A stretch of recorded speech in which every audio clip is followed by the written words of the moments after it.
안녕하세요. 흑석박사입니다.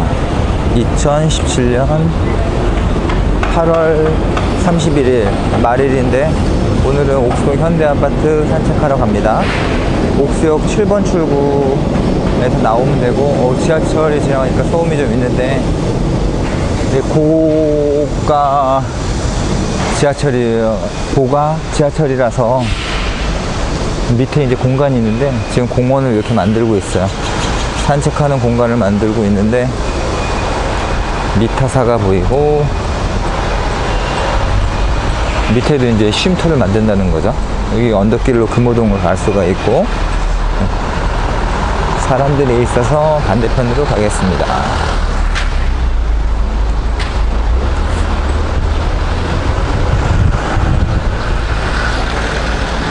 옥수동 현대아파트 문주는 한 3년 전에 지어졌는데 문주 지어지고 나서 좋아졌어요. 재건축 한다고 이제 그래가지고 많은 사람들이 기대를 품고, 근데 사실 압구정 사모님들이나 아니면 압구정에 살고 있는 분들의 자녀분들, 이런 분들이 현대아파트 4년 전부터 많이 샀습니다. 그러니까 선제적으로 움직이는 분들이 꽤 있는 거죠.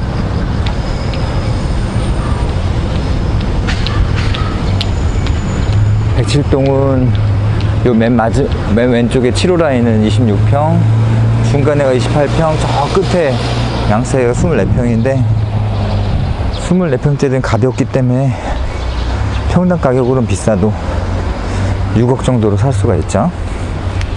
지금 28평형은 거의 7억대에 나옵니다.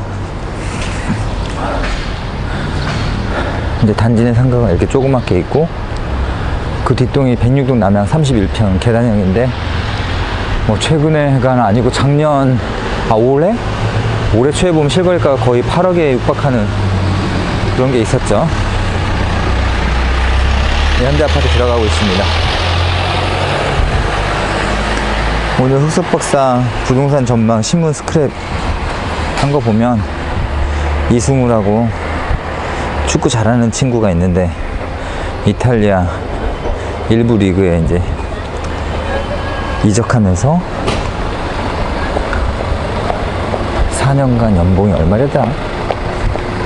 하여튼 4억 얼마 넘게, 그리고 1년마다 1억 얼마씩 올라가게 이렇게 계약을 했다고 하더라고요. 그 이승우가 19살이라서 우리나라 세법에는 세대 분리세 할 수 있는 게 20세 이상, 그러면서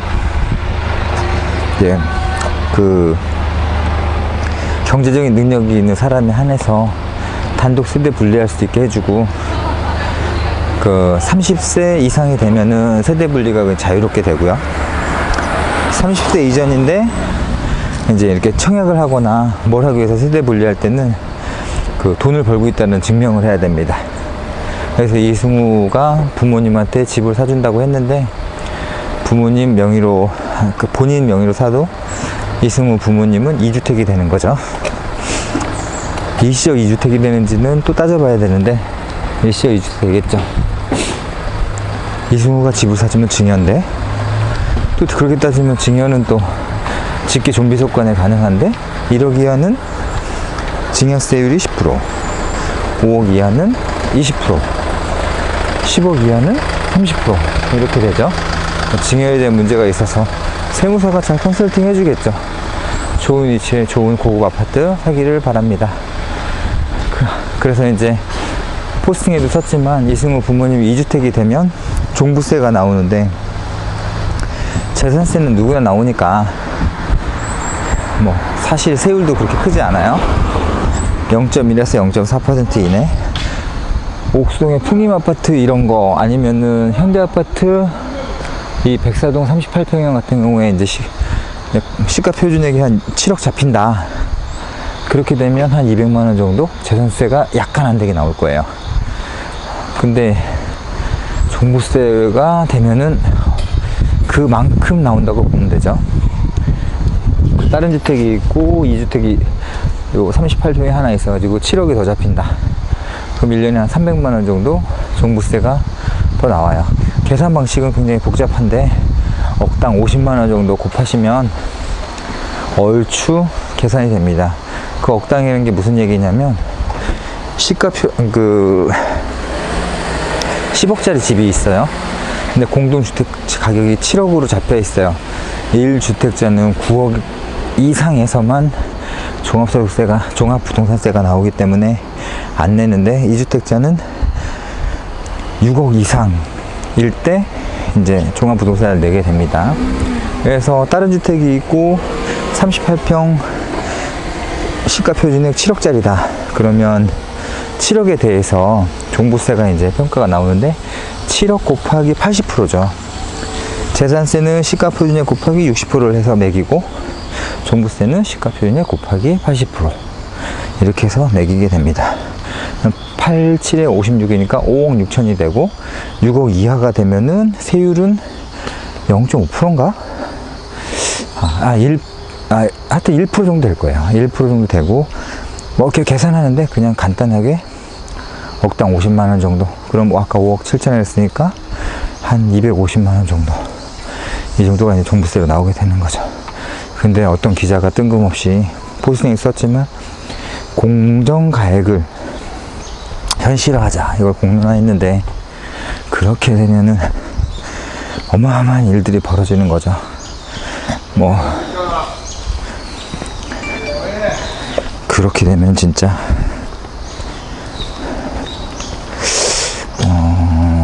일단 재산세도 2배 정도 늘어날 거고 종부세도 거의 2배 정도 늘어나죠. 그러면 세금을 더 걷는 정권은 정말 힘들어집니다. 지금까지 인기를 얻을 수가 없었어요. 역사적으로. 그렇기 때문에 문재인 정부에서도 종부세 인상은 아주 심각하게 논의할 거고 심각하게 토의할 거고 그리고 웬만하면 건들지 말자 이런 얘기가 나올 겁니다. 근데 마지막 포스팅에서 이정재의 시시각각에서 문재인 정부의 브레인들은 투기와의 전쟁을 어떤 철학으로 생각을 하고 있는 것 같아서 종부세를 올릴 것이다 이렇게 식으로 전문가들이 예상을 하더라고요. 그렇게 되면 정말 다주택자 분들은 심리적으로 위축받을 수밖에 없는 거예요. 어떤 책에 써 있더라고요. 러시아에서 수염세를 도입을 했어요. 어떤 얘기냐면 표도르 대장가? 하여튼 그분이 선진 문물을 받아들이는 기념으로 귀족들이 솔솔솔 보면서 수염을 깎자 이런 식으로 이제 얘기를 했는데 귀족들이 어떻게 부모님들이 주신 수염을 깎냐, 우리는 못 깎는다. 그래서 그 황제가 수염세를 도입을 하니까 곧바로 귀족들이 모두 다 수염을 깎았다고 합니다. 그만큼 세금은 1원이라도 올라가면 무서운 거라서 심리적으로 타격이 있습니다.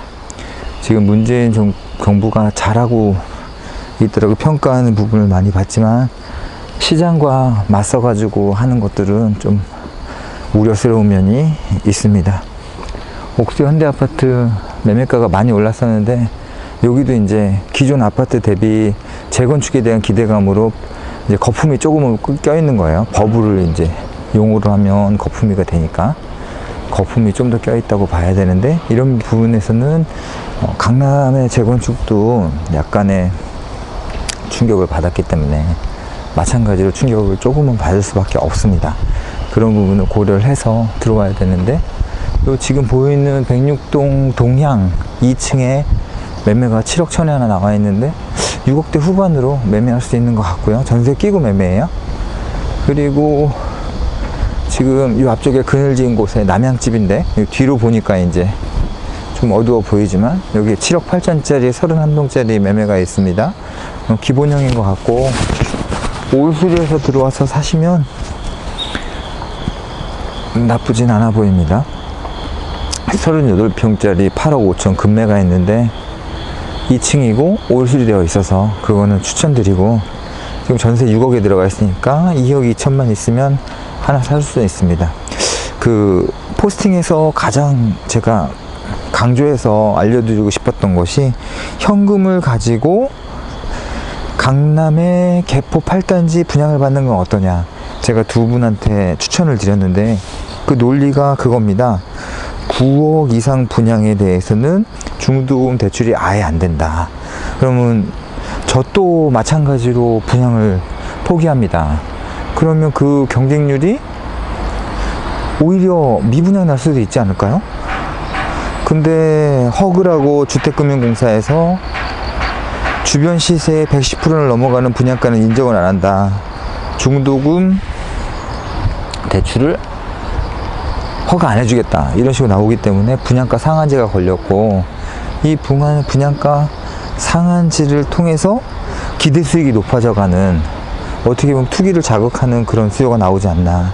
그래서 문재인 정부에서 행하는 그런 정책들이 다 오를 수는 없고 어디에서 구멍이 숭숭 난다는 거죠. 그래서 예전에 전 정권에서 했던 것들 중에서 좋은 거는 받아들이고 시장이 합리적으로 움직일 때까지 시간을 갖고 천천히 합의를 통해서 공론화를 통해서 해왔어야 되는데 그렇지 못한 부분은 참 아쉽다. 이런 부분이 있는 거죠. 현대아파트 한 바퀴 도는데 한 13분 이 정도 들었네요. 네.